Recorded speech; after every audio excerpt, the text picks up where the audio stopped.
早晨晚安，我哋係 HK Can 啊。今日咧，我係 Yvonne 啦。咁今日好榮幸咧，請到咧Dr. Ian Chong 呢個National University of Singapore， 佢嚟到一個 political science 嘅教授啦。佢嚟到同我哋講下一啲紅線嘅嘢，同埋咧講下一啲國際關係啊，中美關係啊，或者係台灣同埋呢一個中國嘅一啲係咯，而家一啲即係唔係鬥爭啊，即係我哋叫 rivalry 咁樣。咁我好想由一個 political scientist 咧同我哋分析呢樣嘢，因為其實我哋眾說紛紜，而家喺呢個 YouTube 睇到好多咧，又話打硬啊，1月啊打啦咩啊，又或者係究竟中國而家佢哋喺度即係做緊啲咩咧？或者係由學者嘅角度係究竟係點睇呢啲咁嘅事件嘅咧？咁希望Ian可以俾到一啲啟示我哋。咁咧Ian咧係識講廣東話嘅，咁咧但係佢係一個新加坡人，咁可能咧佢一陣間會 switch 下啲英文啊，又 switch 下啲中文啊咁樣，所以希望大家唔好見怪。咁Ian Professor Ian， 你可唔可以簡單介紹下自己？跟住咧，我一陣間問你啲關於你嘅研究嘅問題，好唔好？好啊，大家好，我早晨，我叫 Ian，我係一個政治學者嚟嘅，頭先咧，我要講聲，我廣東話講嘅唔係咁好啦，所以有啲時候可能會轉翻英文啦，因為可能咁會清楚一啲啦。所以我嘅話咧主要係研究國際關係國際安全，就係國同國唔一定係國家啦，但係就係唔同嘅行為者之間，佢哋點樣就係用呢啲force 啦，定係用呢啲經濟嘅壓力啦，佢逼另外一方就係屈服到佢嘅要求定係點樣防備呢啲嘢咯。所以我就係如果係區域嘅話咧，就係睇亞洲睇多啲咯。好多就係東南亞啦，中國啦、台灣啦，中美關係、中美競爭呢啲嘢，我都會研究嘅。後來我廣東話係我知，因為星開有啲人會講廣東話，所以我細個時候都有聽過，但係我其實係香港教書，我有一陣係香港教書，係科大教書嗰陣時候學嘅，所以係同學生傾偈啦，定係喺街邊聽人哋傾偈嘅時候，慢慢自己定係買呢個燒賣同埋腸粉係咪？都有啲啦，買嘢啦，去街市呢啲嘢。所以咧，講到你嗰個政治嗰個研究，可能你要講翻英文先至講到，但係唔緊要，我哋啲聽眾都會識聽，因為係咯，英文係我哋嘅即係一個 official 嘅 language。而家唔知係咪咧？可能而家唔係噶咯。喺我哋細個嗰陣時，個個都要逼學英文。係啊，哇！咁你好似咧去過好多地方讀書㗎，係咪啊？係啦，我其實讀書嘅話，我到高中都喺新加坡咯。之後去咗美國讀書。我就係我大學開始就喺美國讀書咯。讀完大學之後就工作少少時間，跟住就讀研究所咯。我嘅PhD 嗰陣時候就係New Jersey 嗰邊咯，之後就做一啲 postdoc 嘅嘢咯。postdoc 之後我其實第一份就係正式嘅教職就係香港咯。即係第一份工就喺科大嗰度教。係啦。咁有咩原因令你走咗嘅而家？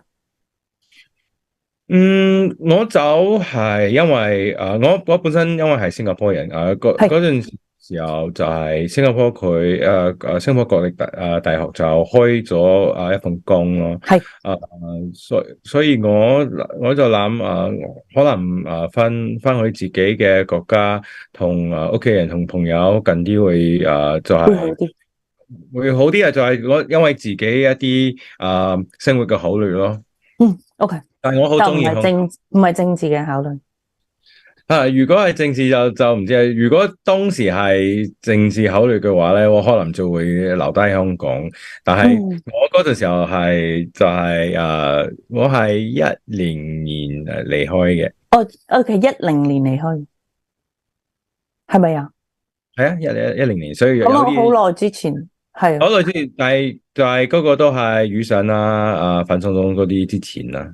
OK， 係咁，不如你可唔可以講下你嘅研究主力係咪關於亞洲部分嘅一啲唔同國家嘅關係啊，或者係佢哋嘅國力啊，又或者係威脅啊？頭先我哋即係開麥之前講到，咁可唔可以解釋下？其實係咯，你嘅研究嘅項目係乜嘢？同埋究竟我哋從呢啲咁嘅研究可以即係知道啲乜嘢？佢哋將來嘅下一步啊會點樣？尤其是係中國啦，而家佢哋係嘅強國啦，經濟又話唔好啦，跟住但係又話其實經濟又話幾好啦，咁即係我哋都其實都唔係好知道佢發生緊咩事嘅。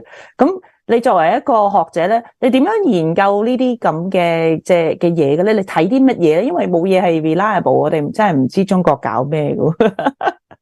其實研究中國係好難一件事，尤其係而家，因為之前就係可以入去中國同中國嘅學者有啲交流，定係做一啲訪問。仲要就係有佢當時有一啲檔案館係開嘅，但係差唔多15年開始咧，就佢啲檔案館啦，呢啲佢就慢慢開始封閉嘅。其他就中國學者咧，就慢慢佢如果係公開嘅嘅一啲一啲venue 咧，佢就可能冇咁願意 share 啲嘢咯。所以就對中國嘅研究係越嚟越難嘅。所以而家好多就係如果你識人嘅話，可以私下問佢哋。另外咧就係有啲資料可以睇嘅，但係而家對於呢啲資料嘅信心唔係好高咯，因為你唔知即係假嘅係咪啊？唔得，唔一定係假嘅，就係因為中國好大，好多期，所以咧有啲時候就係你睇到一件事，佢可能係真嘅，但係咧你就唔知佢嘅代表性係有多少咯。所以你可能一大件事你睇到少少，但係你就唔知你睇過係大嘅喺度少定係少嘅，都冇人知咯。咁其實我哋今日個 topic 咧叫做紅線啊嘛。咁其實你又點樣睇呢一樣嘢嘅咧？即係佢哋我同你之前傾偈咧，你話中國係好，即係佢哋嘅做法係好令到其他國家咧，鄰近嘅國家都係驚咗佢啊咁樣嘅。咁其實佢哋又係對於你哋學者嚟講，其實即係中國點樣去影響，做啲乜嘢去影響緊佢哋鄰近嘅國家嘅咧？好啊，其實呢啲頭先會要講聲明下，其實呢啲嘢咧，好多學者之間咧都有好多爭議嘅，冇一個定論。所以呢啲係我自己嘅一啲分析嚟嘅，你可能會聽到一啲其他學者有唔同嘅分析，但係有睇法。所以咁嘅話，我可能要轉去英文啦。好啊，你講英文啦，我唔明我答你。因為好多呢啲就係屬於我可能中文唔講唔到中文。好啊。Switch code 係啊。Okay. So when we talk about China's red lines and coercion. It's actually quite an interesting topic because no one really knows what China's red lines are. They will say there are certain red lines. They talk about U.S. support for Taiwan, visits to Taiwan being red lines. They talk about U.S. Military activity, including freedom of navigation operations in the South China Sea, as being provocative. But if you think about it, the thing is, even if they were not actual red lines, if you were China, you want to set them there because they create a certain idea of threat, right? They create a certain idea of danger, and that will theoretically, in principle, it will discourage, or the aim is to discourage others from behaving in ways you don't like. So China can get away with this because it's, of course, very big. It has many different levers of pressure and leverage. So this includes economics. This includes military, its military force. This includes, of course, its diplomacy, meaning to say that it's able to win over, buy over a lot of support in international institutions like, say, the UN. So that can possibly put pressure on target countries. So this, when I talk about coercion earlier, this is what China the red line stuff is part of its coercive measures, right? Coercion, an effort to express a threat, to get you to comply. So, for instance, if I'm China and I wanted to get the other disputants in the South China Sea to back off, right? It's cheaper and easier for me if I can threaten them and have them back off and actually use force, right? So that's the point of coercion. And the red line stuff, it sounds very defensive. China uses it in a very defensive way, but, they are a means to sort of, expand certain claims in order to sort of frighten off other actors to get them to back off. So that's one idea of red lines. Another is what we've seen is that the PRC likes to punish, especially punish economically. I think most recently what we've seen is this stoppage of the import of Australian wine and Australian products. Lobster. Right, lobsters. After Australia said they wanted to get to investigate the origins of COVID. I mean, if you think about it, the Australian claim or request was actually quite reasonable. If we are talking about a world of climate change, and one of the effects of climate change is the increase of zoonotic diseases. Well, of course, we want to know where it comes from, right? So that we be better prepared the next time around, especially if it's more common. But of course, the PRC took this as pointing the finger at them. So they decided they wanted to punish Australia. And so this economic punishment, which I've just described, is one way to try to force Australia to back down. It has another effect, which is to try to scare others. Right? China does this quite a bit. It will punish some actor in order to get others to back off. Right? This is that so-called killing the chickens to scare the monkeys effect. Right? 殺雞儆猴。Mandarin 殺雞儆猴. So what to sort of punish Australia in this sort of very obvious way? One thing, it does several things, right? One is to get other countries to sort of back off and not similar demands, because they feel that if Australia is facing this sort of punishment, then they potentially would too if they stood up to China. So that tries to get them to back off. And if you think about it, it's actually quite a low cost strategy. You're punishing one country, yes, you're giving up certain imports and all that, but if it works, right, in return, you get lots of other actors to comply with your wishes. So this is coercion, and is a fairly efficient way of doing so. Right. But this is actually quite interesting because it has other dynamics at play. So on the one hand, it of course has this immediate shock effect, right, that we just talked about. Now, at the same time, what you have is that countries like people we get used to things, we normalize things, right? So this punishment of Australia is a very sort of big thing, but it's not the first time the PRC has done something like that. It punished Korea over THAAD, right, when they tried to put up this anti-ballistic missile system with a radar that the PRC claimed could look into PRC territory. So they started punishing Korean firms. The stoppage of group tours to Taiwan is another example, and the using these supposed inspection and quarantine measures to sort of say that Taiwan fruits somehow don't pass their qualification. So that we've seen the punishment, similar kind of punishment on the fruits with the Philippines. We've seen this with Norwegian salmon when the Nobel Peace Prize was awarded to Liu Xiaobo.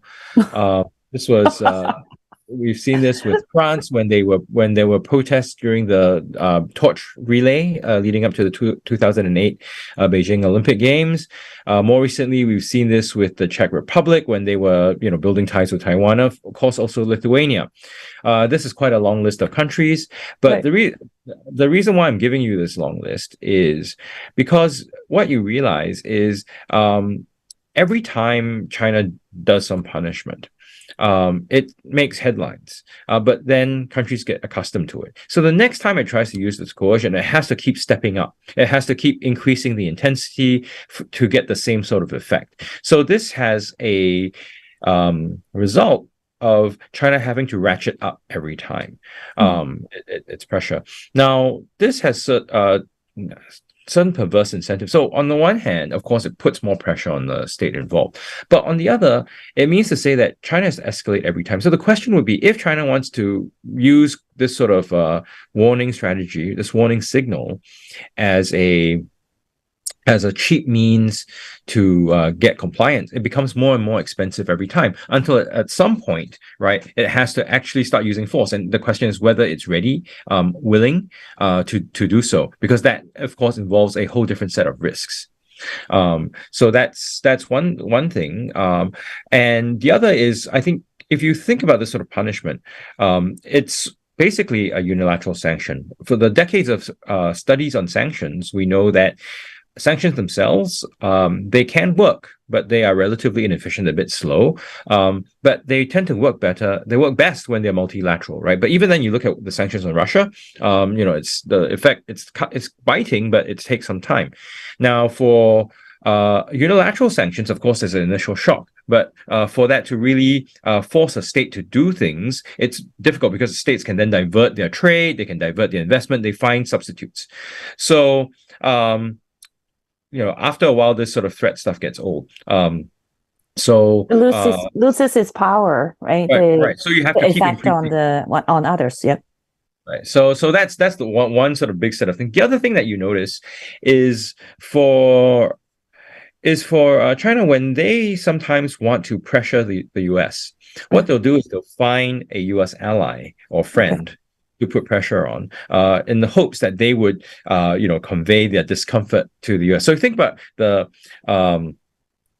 punishment of South Korea for THAAD. THAAD is basically an American system. There's concerns about intelligence sharing with the Americans if the South Koreans would deploy this, and some of the equipment will be American, and so. Instead of trying to confront the US directly, the idea was to force the South Koreans to be uncomfortable so that they would tell the US to back off. And you see a very similar pattern with the Australians, another close set of close US allies. So this is, a way, I guess, for Beijing to try to get more compliance from Washington by trying to look for weak links. So this effort at coercion that China uses, it's trying to look for the weakest party that it can put pressure on. So that's sort of another pattern that they... Are there any consequences for China doing so?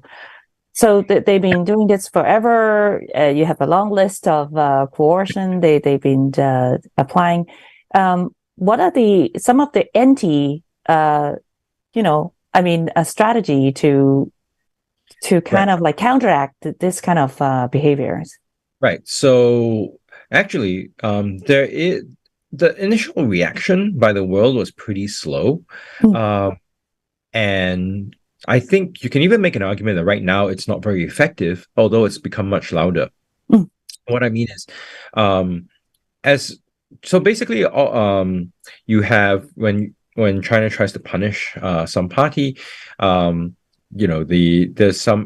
more effort now to sort of for the party, the target to try to diversify more quickly, and for the close allies and friends of that party, they'll try to counteract this. So I think the best example of this would be the Czech Republic and Lithuania, where PRC efforts to punish them got the EU to say, well, this is not acceptable. They froze the investment treaty with the PRC.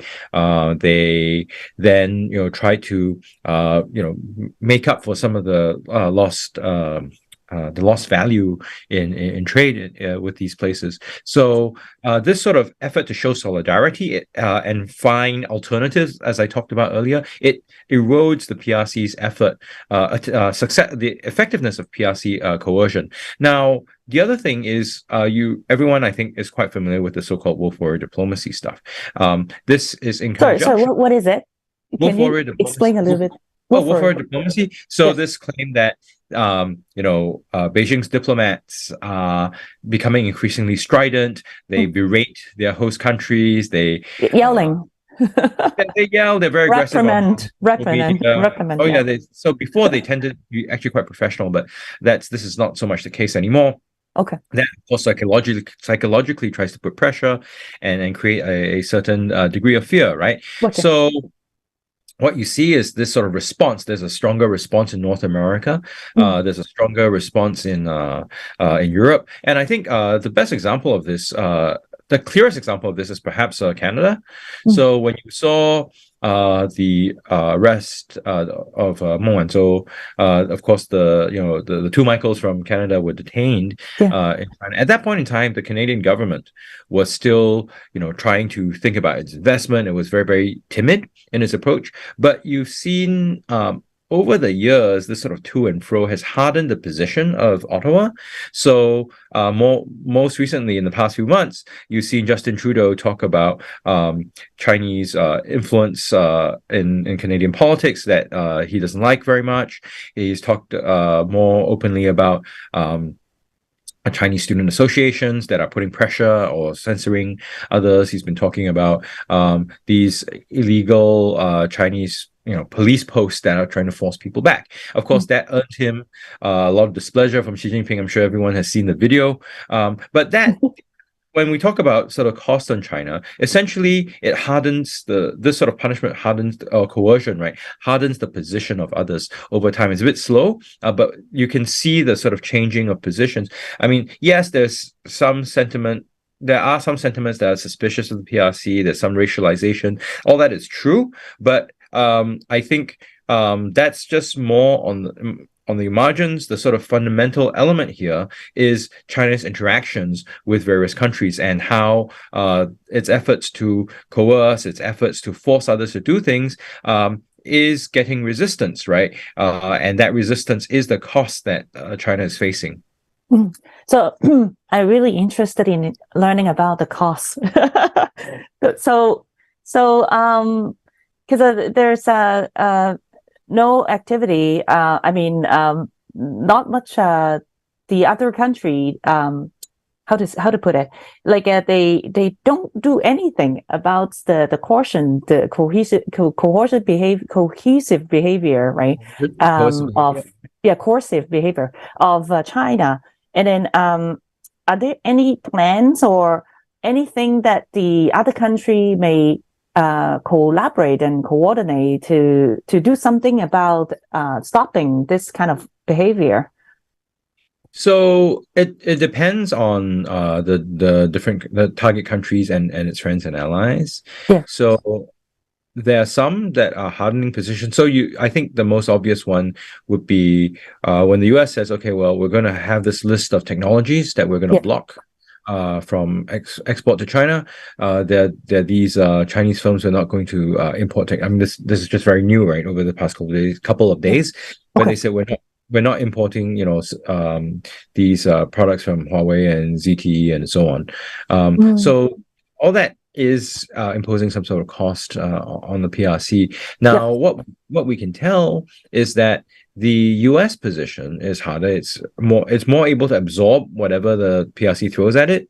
And so those countries that are closely allied with the US tend to be able to do that too. So Canada to some degree, Australia, and then you see the EU because many of them are NATO members, so they are of course aligned with the US. But they themselves, because they're a big market, they are able to do things like withhold investment treaties. They too are able to impose restrictions on technology standards and things like that. So that sort of a pushback is what we're seeing. It's with the exception of the US, perhaps because it can, the rest are a little bit more defensive. So it's sort of in response to what China is doing. The US is far more active, right? Far more proactive in leading the sort of pressure on the PRC, but even belatedly so. So yes, people will talk about the US has blocked these Chinese companies, so on and so forth, but the PRC side had blocked Google and Facebook and so on and so forth a long time ago. And there was not that same sort of reciprocity, right, in terms of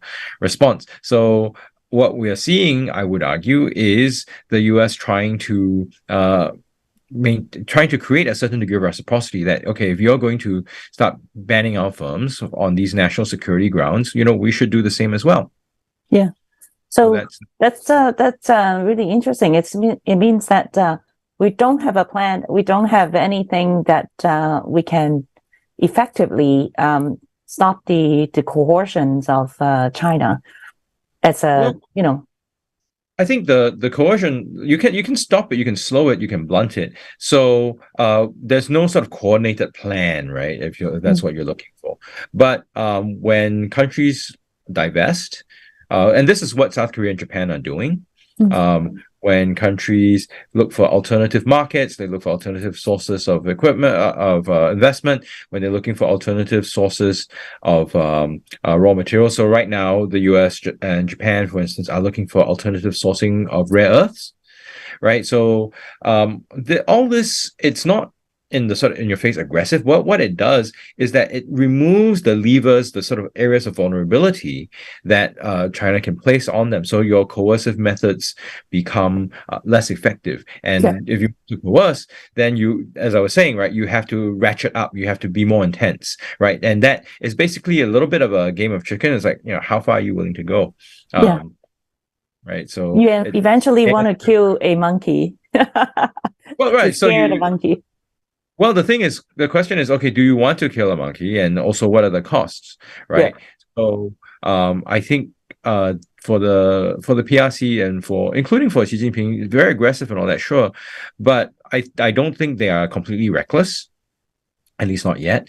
So if they believe that the risk or the costs are too high, they may back down. And this is also related to Taiwan. So one of the reasons why Taiwan is talking about building up its own military, why it's talking about trying to improve the equipment that it purchases from the US in particular, and how the US is talking about providing more and different kinds of arms, redoing the sort of doctrine for Taiwan, and this talk about whether the US and also Japan will support Taiwan under what conditions, so on and so forth. What all this does, right, is to create a sense of uncertainty for the PRC. And in principle, what this idea of deterrence does is it provides a certain degree of threat. So if you it threatens China that if it tries to unilaterally change the status quo, it could face these really big costs, right? If it doesn't, then it wouldn't. So this mixture of assurances and threats is supposed to get the PRC to be very pro-status quo. And what happens here is basically if the PRC believes that the risks of attacking Taiwan in this instance is too high.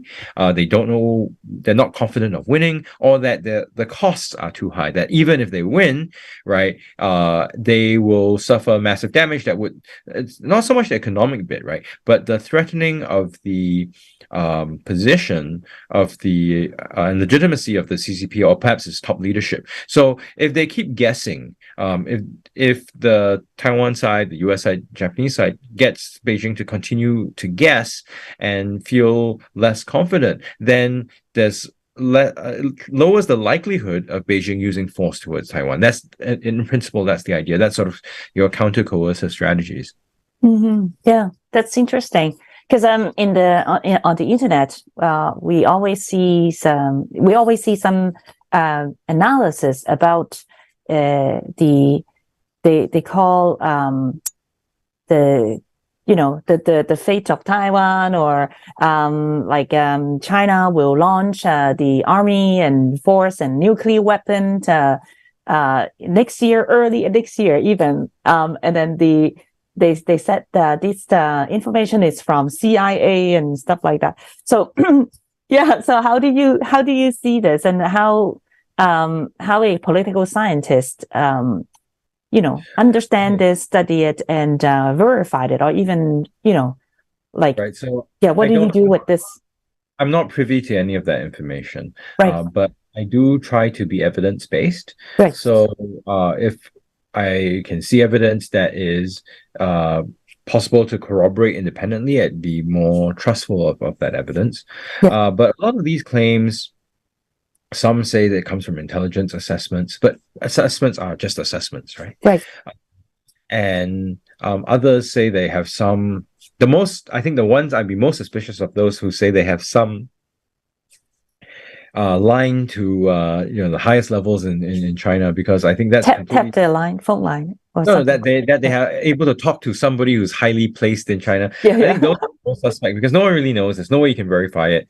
And also, even if one person told you that, unless that person is Xi Jinping, right?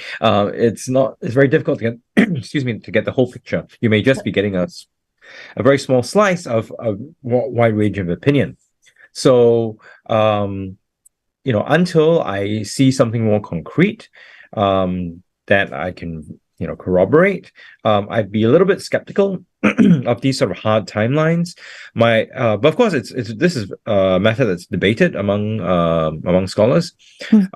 My view, as you probably would have already gathered, is that I think the PRC leadership, they will weigh the cost, they will weigh the risks. So if you keep them off balance and guessing, it's the sort of perhaps best method to prevent a sort of egregious use of force. What do you see? What do you think when people said the whole thing is created by the US?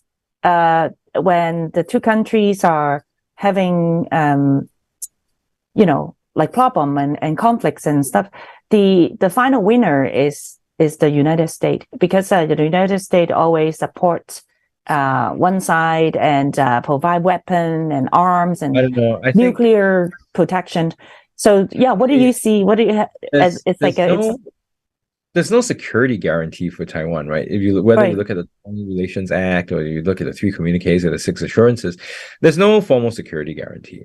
I think the idea that the U.S. As a state benefits, right, is a bit of a conspiracy theory. We have no real evidence to point to it. Yes, I'm sure that certain firms that are well connected will benefit, but that's what happens, I think, in many places, China included. But I don't think the U.S. Is able to control what China does. If it can control what the PRC does, then we won't have this rivalry, we won't have this competition. They would just tell the PRC to back off. So when you see the increase in military flights near Taiwan, crossing the median line, the U.S. doesn't control that. China controls the response. When you see the naval activity around Taiwan, the waters near enough to Taiwan. Again, the U.S. doesn't control that. There was a lot of conspiracy theory surrounding the Pelosi visit.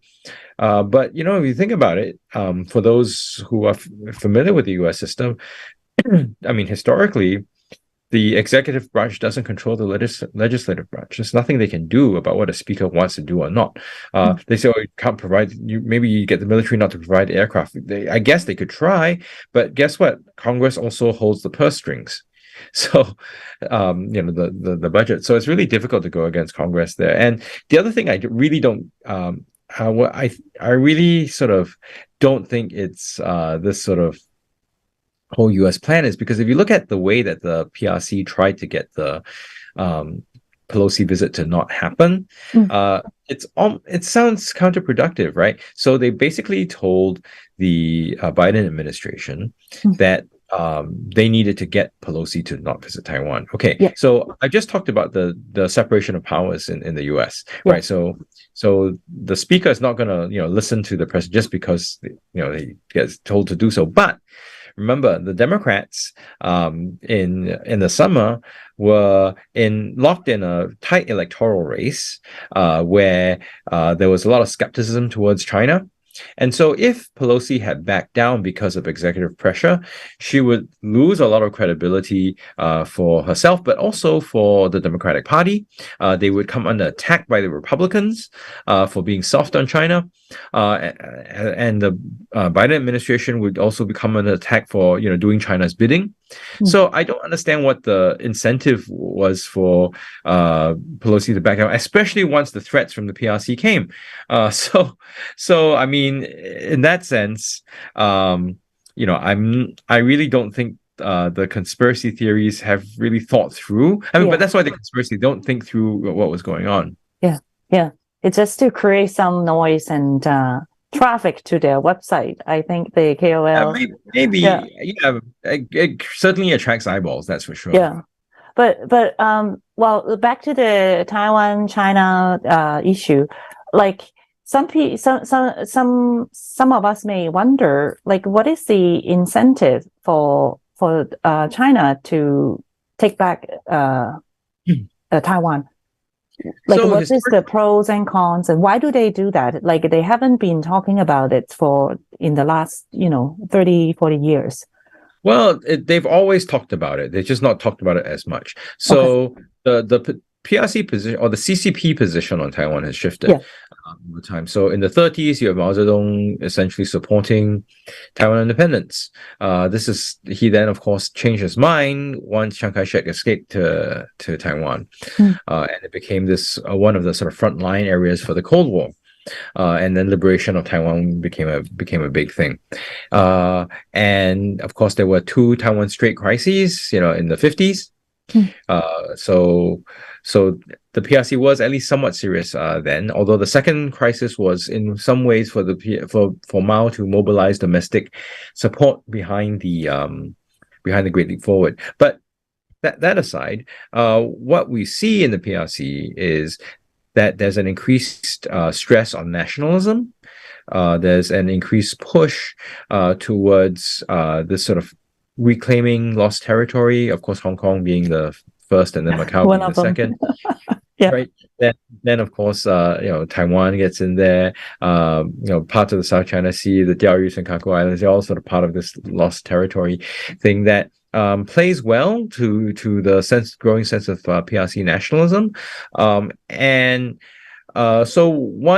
a friend of mine called He Yinan, so her research basically says once you get to opening and reform and communism in this orthodox form loses its appeal, one of the few things that remain to hold the PRC nation together is nationalism, right? And so there's that. But of course, as there are different kinds of social and domestic challenges, I think the CCP has decided that nationalism is something that gets them a lot of traction. Xi Jinping in particular, I suppose this is further intensified by a slowing economy, by the demographic pressures. So you play up nationalism, people buy into it, so they also start making these ethno-nationalist appeals to populations, ethnic Chinese populations in Taiwan and Hong Kong and various parts of Southeast Asia, North America, and beyond. So as you play this nationalism game, especially in ways that has these sort of broad claims, the sort of progression is that you have to be more and more intense, right, with your claims. That's only, I think, one side of the story. The other side of the story is, I think for the PRC, they recognize that Taiwan doesn't find their system attractive at all. You can look at the opinion polls. I mean, Taiwan had the election today. The KMT did really well, but notwithstanding that, like 80+% of people in Taiwan want the status quo, whether they move towards independence eventually or unification, whatever. It's the status quo for now, and that's been the case for several decades. So I've looked into this a little bit. Essentially, people in Taiwan want to maintain their democratic way of life, and so they're not suicidal. They don't want to declare independence now and get into a war. So that's why it's status quo, because that's the best they can hope for. Anything else, seems to leave them worse off unless they sort of get the sort of autonomy or independence they want and it's guaranteed. But that's a big question, right? Because there's there's a lot of doubt over how much the PRC would commit to any promise it makes. I'm sure many Hong Kongers will know that very well. So there's the commitment issue, and then the other we can only demonstrate it once, they said. Yes. So the other thing is, if you for whatever one country, two systems that China promises, it's less good than whatever Taiwan has right now. So it's just very unattractive. Right. What about the theory of because of the semiconductors, of the big manufacturer of semiconductor in Taiwan? I think the semiconductors, they get Taiwan a lot of attention. Yeah. They perhaps give an incentive for many countries to sort of decide that they want to protect their equities in Taiwan. But in a world where there's increasing nationalism on the PRC side, I think if push comes to shove, they may not care that much about semiconductors or no semiconductors. They may just decide to go for it. So it's really the equities for everyone else that's really at stake here. Mm-hmm. Yeah. Makes sense. So the last question I have for you, what do you think about the future of Hong Kong, in the middle of all this? So do you have any suggestion for Hong Kong people if they're still in Hong Kong? What kind of, fate that Hong Kong will face, economically, politically? So to be honest, I think Hong Kong as a society is in a very tough spot. Right. Because of the way that it's very much latched to the PRC. So, I mean, we've already seen this with some of the COVID zero and the COVID policies. But if it's latched to the PRC and it has to follow PRC strategies or policies very closely, then, its ability to be a bridge between China, whether this is the pre-PRC period or after. I mean, its success really lay in being a bridge between China and the rest of the world. But if it tends to lose an ability to provide that bridge, whether because there's an erosion to the rule of law, or whether it has to do with being too tightly wound up with the PRC slowing economy, that makes Hong Kong perhaps less attractive. Economically, that would put Hong Kong under a lot more pressure. That is likely to then create further incentives for Beijing to control Hong Kong more. I mean, Beijing's current sort of trajectory seems that when they have a problem, they'll try to exert more control.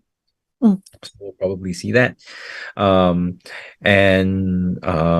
don't think that's particularly hopeful for Hong Kong's future. But for people in Hong Kong, Hong Kong's a very beautiful place. Even after I left, I go back regularly. I'm very fond of it, and I'm very fond of the people. I think lots of people want to get out. Some people decide they want to stay. But I think ultimately, if you decide to stay, then the question is whether you can endure. And when I talk about endure, it's not. It's uncertain how long that will be. It could be quite a long time. So it's about having people endure and having their children endure and so on. But it could also become very intense very quickly. So one of the things is Xi Jinping, of course, has extended his term for another 5 years. But he could, and that can go on indefinitely. But the thing is, there's an expiration date on Xi Jinping, just like there is on every one of us. Right. So in this world where Xi Jinping has really disrupted the mechanism for succession, for peaceful succession within the PRC, and there is rising nationalism that he's helped cultivate, when he eventually leaves the scene, we could have a power vacuum where the terms of competition is very much based on this sort of heightened sense of ethno-nationalism. So that could, of course, spill over into Hong Kong. That can potentially spill over into more risky behavior that can get into this uncontrolled escalation outside of China. That can, of course, because Hong Kong's on the Chinese coast, drag Hong Kong in, even though it's against the will of most of its people. So then, your suggestions? Well, so the suggestion was, if should you choose to, remain, then it's about being able to endure. Okay. So how much you can adapt? How much you can, play? Become part of it. Yeah, I guess that. Yeah.卧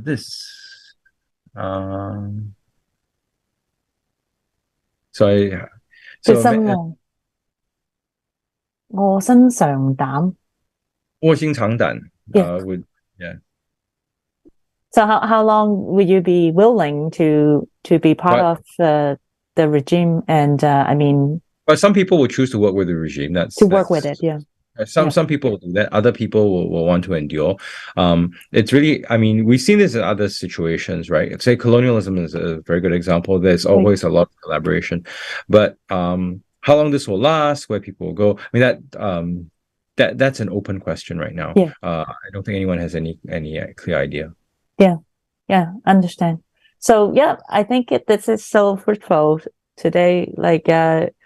Thank you so much, Dr. Ian Chong, for your very deep and very fruitful and insightful comments about all this. It's a very complex issue, and I have to admit that I don't have the knowledge about it. So I feel like I asked, how can I go about talking with the expert? No, it's we all look at it a little bit of it here and there. No one has full knowledge, right? And it's sort of overplaying expertise of, if people who are expert, I think they study it, so they know lots of things that they don't know. But I don't think for something like China and its relations with its the rest of the world, we don't. Yeah, I think it's really hard to prognosticate. Right. I think we have to be. It's important to be modest about what you can claim and try to be evidence based. Yeah. All right. Yeah. Thank you so much, and I really enjoyed the conversation. I hope the audience do too. 我哋下一次再揾 Dr. Ian 上嚟講下第二啲嘢，或者如果大家有啲乜嘢 question 啊、suggestion 啊，想知道啲乜嘢咧，我哋都可以叫 Dr. Ian 上嚟再同我哋傾下偈。好，咁今日多謝你啊，我哋下次再見，好冇？好啊。Okay, thank you. Have a good night.